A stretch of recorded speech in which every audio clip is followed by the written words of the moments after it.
Бигзур Рахман. Вот другого слова нет. Большое спасибо. А вам воспользоваться той возможностью сегодня есть. То есть вы можете учиться, жить, работать. Прекрасный, комфортный город. Рөстәм Миннеханов студентларга уңышлар тели. Иннополис университетындагы яңа тулай торак корпусларының ачылыш тантанасы бу. Бинаның югары технологиялы булуы ишек төбеннән үк күренә. Кунакларны робот ишек ачып каршылый. Ну как вам Тюмень? Вся страна здесь. Здесь мебель новая, очень классно.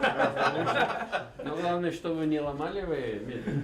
Һәр бүлмәдә кондиционер, робот тузан суырткыч, ашхана гарнитуры, кирләрне юып, бүлмәләрне җыштырып бирәләр. Укыда укыгына. Бүлмәләрнең кайберләрендә икешәр, кайсыларында 4 студент яши. Карагыз әле, нинди матурлык. Яна Миннәхмәтова беренче курс студенты Ярчаллы кызы. Монда килеп кергәч таң калдым ди. Бу искиткеч яхшы тулай торак. Монда заманча, уңайлы, матур һәм яхшы. 13 катлы 2 бина һәм 5 катлы тагын бер тулай торак корпусы төзелгән. Моның өчен федераль казнадан 2 миллиард ярым сум акча бүленгән. Рөстәм Миннеханов Иннополис университетының илдәге иң алдынгы югары уку йортлары исемлегендә булуын билгеләп үтте. То, что вот вы здесь учитесь, уже половина Нобелевской премии, да? А дальше уже за вами.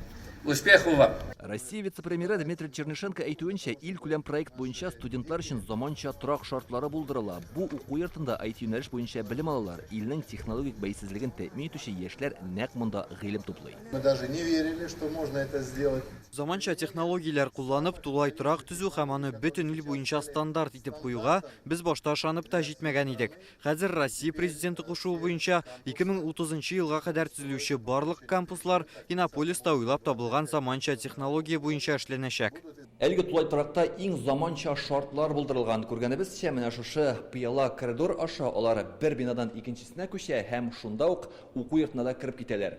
Кар буранлы, яңгырлы көннәрдә дә менә шулай җиңел киемнәрдән генә йөрергә мөмкин. Кыскасы, замана студентларының әкияти тормышы бу. Монда бик рәхәт, бөтен условиясы бар. Миңа бик ошый. Мин монда бик шатланып килдем.